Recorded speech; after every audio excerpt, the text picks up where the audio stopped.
Hello and welcome guys.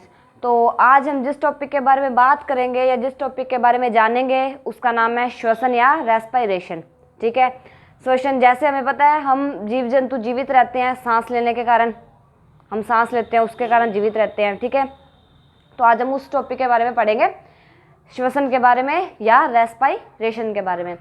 तो जैसे हमारा फर्स्ट टॉपिक ये होता है कि रेस्पिरेशन होता क्या है। तो जो रेस्पिरेशन की प्रोसेस है वो इस तरह होती है कि जो हम जीव जंतु हैं हम ऑक्सीजन को ग्रहण करते हैं, ठीक है, और कार्बन डाइऑक्साइड को त्यागते हैं। ठीक है, ऑक्सीजन को अंदर लेते हैं शरीर के और कार्बन डाइऑक्साइड को शरीर से बाहर निकाल देते हैं।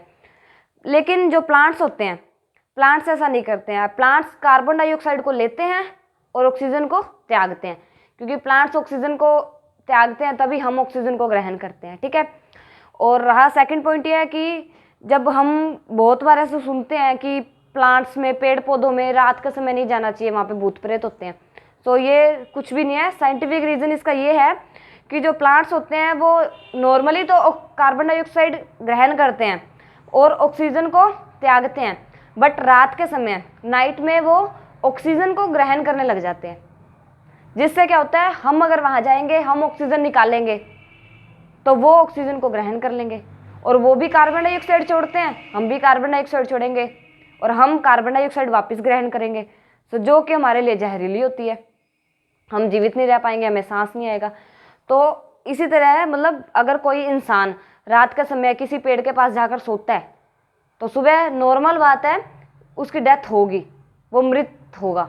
ठीक है, क्यों? क्योंकि जैसे दिन के समय पेड़ पौधे ऑक्सीजन छोड़ते हैं तो हम ग्रहण कर लेते हैं, बट रात के समय वो ऑक्सीजन ग्रहण करने लग जाते हैं पेड़ पौधे और कार्बन डाइऑक्साइड छोड़ते हैं। ठीक है, तो जो ये भूत प्रेत वाले जब सब थे, ठीक है, वो सब कुछ भी नहीं होता, बस इतना सा साइंटिफिक रीज़न है कि प्लांट्स वो करते हैं। ठीक है, तो अब हम देखते हैं जो हमारा रेस्पिरेशन है वो 2 टाइप्स के होता है। ठीक है, हमने लिखा हुआ है रेस्पिरेशन के पहले हमने बताया कि ऑक्सीजन ग्रहण करते हैं, कार्बन डाइऑक्साइड को त्यागते हैं। ठीक है, सेकंड है हमारा जो रेस्पिरेशन है वो 2 टाइप्स का होता है, 2 प्रकार का है। ठीक है, वायवीय और अवायवीय, एरोबिक, एनएरोबिक। ठीक है, 2 प्रकार का श्वसन है, वायवीय एरोबिक, अवायवीय एनएरोबिक। ठीक है, तो अब हम श्वसन की बात कर रहे हैं। तो जैसे हम देखते हैं कि श्वसन, हमने तो सिर्फ इतना देखा है, श्वसन क्या होता है, ऑक्सीजन को ग्रहण करना, कार्बन डाइऑक्साइड को छोड़ना। पर यहाँ हमें 2 नाम दे दिए, एरोबिक, एनएरोबिक, वायवीय और अवायवीय। तो हम उसको एक्सप्लेन करके देखते हैं। तो फर्स्ट है हमारा वायवीय श्वसन। ठीक है, तो वायवीय श्वसन देखते हैं। तो वायवीय है तो इससे मतलब इसके नाम से पता लग रहा है कि वायु प्रेजेंस है, इसमें एयर है, एयर की प्रेजेंस में ये होता है। ठीक है, ये रेस्पिरेशन एयर की प्रेजेंस में होता है, ये श्वसन वायु की उपस्थिति में होता है। ठीक है, जो कि कौन करता है, मनुष्य और बहुकोशिकीय जंतु। ठीक है, ह्यूमन बीइंग और मल्टी सेलुलर ऑर्गेनिज्म। ठीक है, तो ये करते हैं वायवीय श्वसन। ठीक है, सेकंड हमारा अब देखें तो ये है अवायवीय श्वसन। ठीक है, एनएरोबिक। अब जो ये अवायवीय श्वसन है हमारा, इसमें क्या होता है, इसमें ये होता है कि वायु जो होती है, एयर जो होती है, वो एब्सेंट रहती है। ठीक है, वायु एब्सेंट रहेगी इसमें। अब वायु एब्सेंट रहती है तो ये श्वसन कैसे हुआ, क्योंकि हमने तो ये देखा कि वायु ही होती है, मतलब एयर के अंदर ही ऑक्सीजन होती है, कार्बन डाइऑक्साइड होती है, हम ग्रहण करते हैं, निकालते हैं, है ना। तो दूसरा हम देख रहे हैं कि अवायवीय श्वसन पढ़ रहे हैं हम। तो अवायवीय श्वसन है अब, तो इसका फर्स्ट पॉइंट है कि इसमें एयर नहीं होती है, एयर की एब्सेंस में होता है ये श्वसन। ठीक है, तो अब ये क्वेश्चन आ जाता है दिमाग में कि अगर एयर ही नहीं है तो ये हो कैसे रहा है। तो ये होता है जो हमारी बॉडी में ग्लूकोज होता है, ग्लूकोज के अपूर्ण ऑक्सीकरण से होता है। ठीक है, अपूर्ण ऑक्सीडाइजेशन से होता है ग्लूकोज के। ठीक है, और उससे कैसे होता है, उसका अपूर्ण ऑक्सीकरण होगा। ठीक है, अपूर्ण ऑक्सीकरण के कारण उसमें एथिल अल्कोहल या लैक्टिक अम्ल बनेंगे, एथिल अल्कोहल या लैक्टिक एसिड बनेंगे। ठीक है, जिसके कारण ये श्वसन हमारा होगा। ठीक है, और इसके एग्जाम्पल हैं जीवाणु, यीस्ट, परजीवी यानी एक कोशिकीय जीव। ठीक है, यूनिसेलुलर जीव होते हैं, जो यूनिसेलुलर ऑर्गेनिज्म है, ठीक है, वो अपने अवायवीय श्वसन करते हैं। ठीक है, अब जैसे हम रेस्पिरेशन का पढ़ रहे हैं तो हमने सबसे पहले देखा कि वो होता क्या है, ऑक्सीजन ग्रहण करेंगे, कार्बन डाइऑक्साइड निकाल लेंगे। ठीक है, सेकंड हमने देखा कि 2 पार्ट्स का होता है, 2 पार्ट्स होते हैं इसके। ठीक है, 2 पार्ट्स हो गए। अब 2 पार्ट्स के हमने नाम भी लिखे, वायवीय और अवायवीय। ठीक है, एरोबिक, एनएरोबिक। और जो हमारा एरोबिक था वो वायु की उपस्थिति में था, एयर की प्रेजेंस में हुआ था, जैसे कि हम सब करते हैं, हम मनुष्य करते हैं, ह्यूमन बीइंग करते हैं, और बहुकोशिकीय जीव या मल्टी सेलुलर ऑर्गेनिज्म करते हैं। ठीक है, जैसे जीव जंतु एनिमल्स आ जाते हैं जिनके अंदर, वो भी बहुकोशिकीय जीव होते हैं। ठीक है, उसके बाद आया अवायवीय श्वसन, जो कि एयर की एब्सेंस में होता है, बट होता है वो भी रेस्पिरेशन, बट एयर की एब्सेंस में है।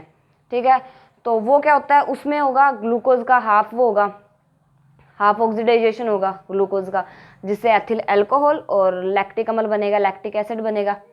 ठीक है, और ये होगा एक कोशिकीय जीव।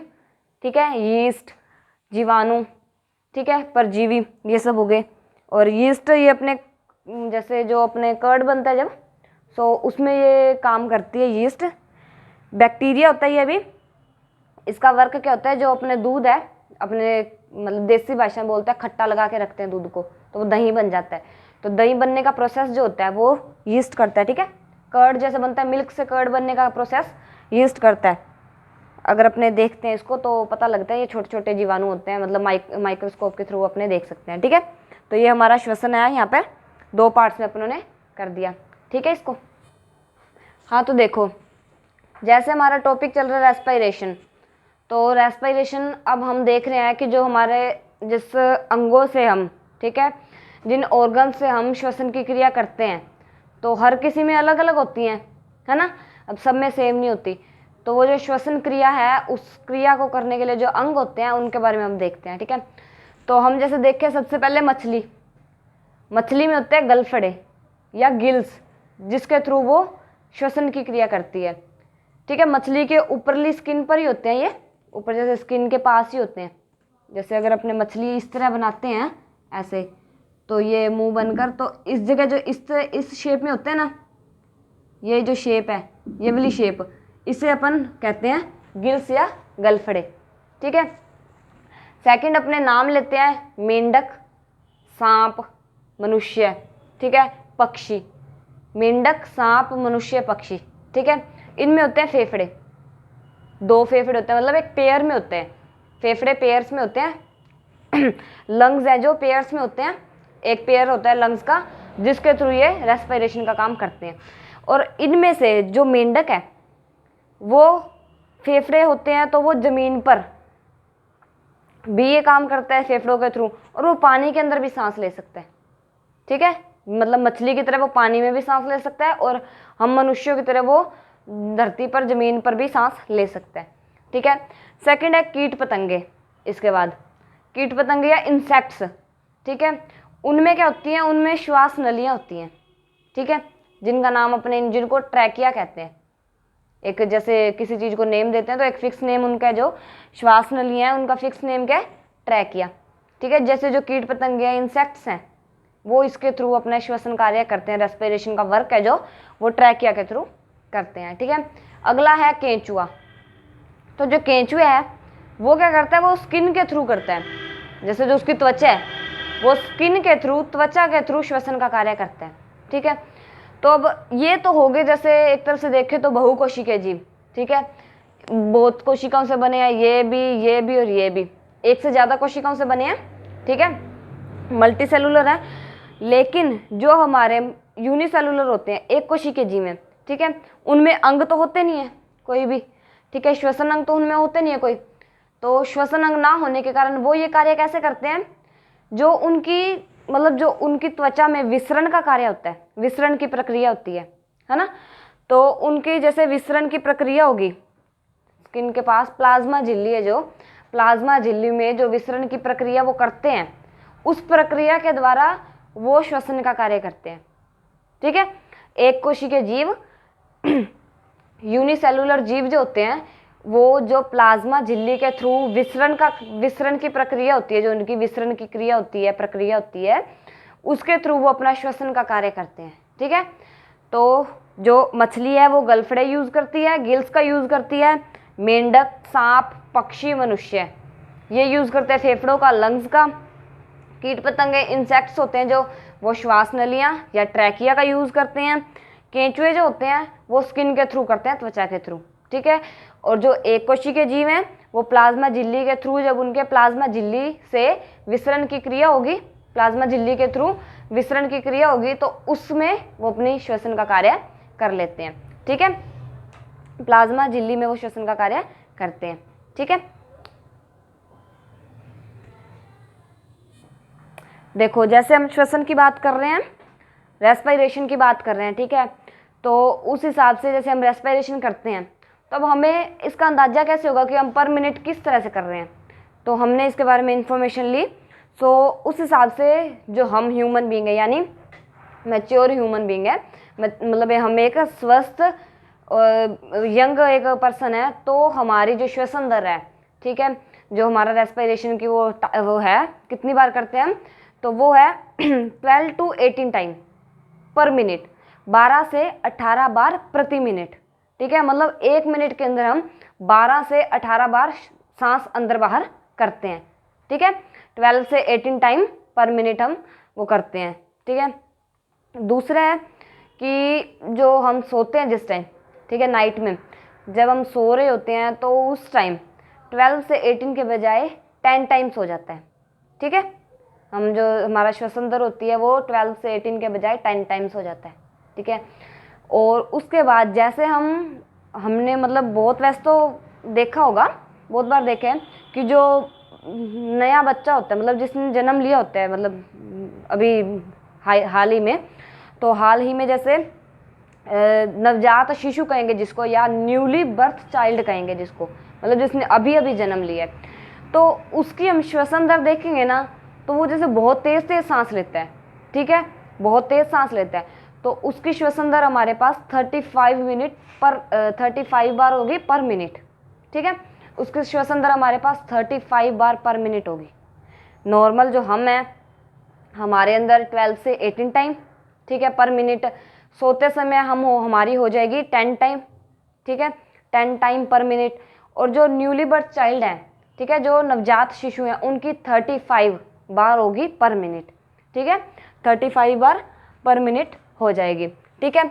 अब ये जो हमारा टॉपिक है ये जैसे थोड़ा सा अलग लेके चल रहे हैं, वैसे हम श्वसन की बात कर रहे थे, रेस्पिरेशन का टॉपिक था, बट ये जैसे हम अलग ले रहे हैं, ये है जो हमारा हम मतलब जिससे बोलते हैं, यानी उसको स्वर यंत्र कहेंगे।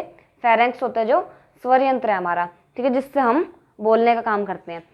तो जब हम छोटे होते हैं तब तो मतलब ये ठीक सा रहता है, लेकिन जैसे एक एज लिमिट होती है उसके बाद इसकी ग्रोथ होनी शुरू हो जाती है, ठीक है। तो ये है जो वो मेल में ज़्यादा वो होता है, ज़्यादा जल्दी से तेज़ी से बढ़ता है, ठीक है, मेल के अंदर, जिसके कारण जो एज लिमिट के कारण जैसे 13-14 की एज है, या मान लो 18 तक की एज है अपनी, है ना, उसमें जो लड़के होते हैं, जो मेल हैं, उनकी वॉइस है वो हैवी हो जाती है, उनका मतलब आवाज़ है ना वो भारी हो जाती है, लेकिन गर्ल्स की पतली रहती है, गर्ल्स की आवाज़ पतली रहती है, ठीक है। तो वही है कि जो फेरेंक्स है, स्वर यंत्र है, इसकी ग्रोथ मेल में ज़्यादा होती है, फीमेल में कम रहती है, जिसके कारण मेल की आवाज़ भारी हो जाती है और फीमेल की कम मतलब पतली रहती है। और कभी अपनों ने देखा भी होगा जो मेल्स होते हैं ना, उनके इस जगह से यहाँ ये चीज़ बाहर होती है, जो हमारा स्वर यंत्र है, फेरेंक्स है, जो इस जगह से बॉयज़ के निकला होता है, बट गर्ल्स के नहीं होता, गर्ल्स के नहीं होता, बॉयज़ के रहता है, बाहर की तरफ रहता है, ठीक है। तो जैसे हम देखें जो मेल होती है, जैसे एज लिमिट के हिसाब से मैंने कहा इसकी ग्रोथ होनी शुरू होती है, तो एज लिमिट के हिसाब से जब ये बढ़ती है तो मतलब जैसे जब रुकती है इसकी मतलब ग्रोथ होना बंद हो जाता है, तो जो फीमेल होगी, फीमेल के अंदर इसकी ग्रोथ होगी जो वो होगी 1.7 सेंटीमीटर, यानी जो एक स्त्री में, मादा में इसकी लंबाई होगी स्वर यंत्र की, फेरेंक्स की 1.7 सेंटीमीटर, ठीक है। और जो मेल हो गए, ठीक है, नर होते हैं, उनमें इसकी लंबाई होगी 2.3 सेंटीमीटर, ठीक है। जो अपने मेल हो गए, मेल में इसकी ग्रोथ की होगी, इसकी लेंथ होगी 2.3 सेंटीमीटर, ठीक है। अब जो ये हमारा फेरेंक्स है, इसके अंदर एक मतलब स्वर जो स्वर यंत्र होते हैं ना, स्वर तंतु, ठीक है, तो एक जोड़ी स्वर तंतु होते हैं, मतलब जो हमारा फेरिंक्स है एक, उसके अंदर भी 2 और चीज़ें होती हैं जिनको अपने स्वर तंतु कहते हैं, ठीक है, वोकल कॉर्ड्स कहते हैं जिसे अपने, ठीक है, जो कि स्वर तंतु होंगे अपने, ठीक है। अब जैसे हमने टॉपिक हमारा श्वसन का शुरू किया था, तो हमने देखा कि हम ऑक्सीजन को ग्रहण करते हैं, कार्बन डाइऑक्साइड को निकालते हैं, ठीक है। उसके बाद हमने देखा था कि 2 प्रकार के होंगे, वायवीय श्वसन, एरोबिक, अवायवीय, एनएरोबिक, ठीक है। अब इसमें था भी हमें भी ये 2 कैसे होते हैं, तो हमने दोनों का उसको भी एक्सप्लेन किया है कि जो एरोबिक होता है उसमें एयर प्रेजेंस होती है, एयर की प्रेजेंस में होता है वो, मतलब वायु उपस्थित होती है। लेकिन जो अवायवीय श्वसन है वो एयर की एब्सेंस में होता है, ठीक है, वायु की अनुपस्थिति में होता है, जिसमें जो हमने देखा था ग्लूकोज के क्या नाम है अपूर्ण ऑक्सीकरण से होगा, जिसमें एथिल अल्कोहल और लैक्टिक एसिड बनेगा, ठीक है, लैक्टिक एसिड और एथिल अल्कोहल बनेगा, जिससे ये काम होता है। और जो वायवीय था उसमें जैसे मनुष्य का एग्जाम्पल लिया अपने, बहुकोशी के जीवों का लिया, और इसमें अवायवीय में हमने हमारे एग्जाम्पल लिया था जैसे बैक्टीरियाज को, यीस्ट को, परजीवी को, इनको, ठीक है। उसके बाद हमने देखा था जो अंग कैसे थे हमारे, है ना, अंग क्या क्या थे हमारे पास, तो अंग थे हमारे पास मछलियों में गिल्स, गलफड़े, जो सांप मेंढक थे, मनुष्य थे जैसे बहुकोशी के, ज़्यादा बहुकोशी के जीव होते हैं मनुष्य, सांप, मेंढक, उनके अंदर फेफड़े थे, लंग्स थे जो कि 2 होते हैं पेयर में, और एक था हमारा कीट पतंग या इंसेक्ट, ठीक है, इंसेक्ट्स थे जिनके अंदर ट्रैकिया होती है, श्वास नलियाँ होती हैं, ठीक है। एक था हमारे केंचुए, केंचुए के अंदर जो केंचुआ स्किन के थ्रू ही करता है। फिर हमारा आया था कि ये तो बहुकोशी के जीव हो गए, मल्टी सेलुलर हो गए। जो यूनिसेलुलर ऑर्गेनिज्म है उसमें कैसे होता है, उसमें जो प्लाज्मा झिल्ली थी उसके थ्रू विसरण की प्रक्रिया हुई थी, फिर उन्होंने श्वसन का कार्य किया था, ठीक है। और फिर हमने पढ़ा कि हमारी दर किस तरह से होती है, मतलब श्वसन हम किस प्रकार से करते हैं, किस प्रकार से कितनी बार करते हैं पर मिनट में। तो वो हमने देखा कि जो यंग मतलब स्वस्थ मनुष्य एक हेल्दी है पर्सन है, वो तो जैसे 12 to 18 टाइम करेगा, 12 से 18 बार प्रति मिनट करेगा पर मिनट, 12 to 18 टाइम। और जब सोने का टाइम होता है, सोते टाइम ये 10 टाइम्स हो जाता है, 10 बार हो जाता है प्रति मिनट। और जो न्यूली बर्थ चाइल्ड होंगे, जो नवजात शिशु होंगे, वो 35 बार करते हैं, 35 बार जैसे उनका श्वसन दर चलती है, 35 बार वो 35 बार प्रति मिनट या 35 बार प्रति मिनट पर मिनट होता है, ठीक है। उसके बाद हमने एक अलग सा टॉपिक देखा, श्वसन, जो अपने श्वसन का काम चल रहा था रेस्पिरेशन का, उसके साथ साथ हमने देखा हमारे जैसे स्वर यंत्र फेरिंक्स के बारे में देखा, जिससे हम बोल रहे हैं, जैसे मैं भी बोल रही हूँ तो स्वर यंत्र के थ्रू ही बोल पा रही हूँ मैं। तो वो देखा था कि उसमें एक जोड़ी वो होते हैं, स्वर तंतु होते हैं, वोकल कॉर्ड्स होते हैं, ठीक है। और जो ये अपने स्वर यंत्र है, ठीक है, फेरिंक्स है, जो इसकी जो लेंथ है वो गर्ल्स में इतनी ज़्यादा ग्रोथ नहीं करती है, बॉयज़ में ज़्यादा ग्रोथ करती है, मेल में ग्रोथ करती है, फीमेल में ग्रोथ नहीं करती है, कम ग्रोथ करती है। तो मेल का था 2.3 सेंटीमीटर और फीमेल का था अपना 1.7 सेंटीमीटर, ठीक है। तो हमारी जैसे वीडियो ख़त्म हो रही है, अब हमारा ये टॉपिक भी ख़त्म है। पहले हमने 2 हमारी की थी, 2 वीडियोस हमारी हो रहे हैं। जैसे सेल टॉपिक हमने किया था, जनरल साइंस का हमारा चल रहा है, तो उसमें हमने सेल टॉपिक किया था हमारा, और एक हमने अपना सर्कुलेटरी सिस्टम किया था, तो आप देखिए उसको भी, ठीक है। मतलब इन्फॉर्मेशन मिलेगी जनरल साइंस के बारे में, नॉर्मल जो अपन को चाहिए, ठीक है।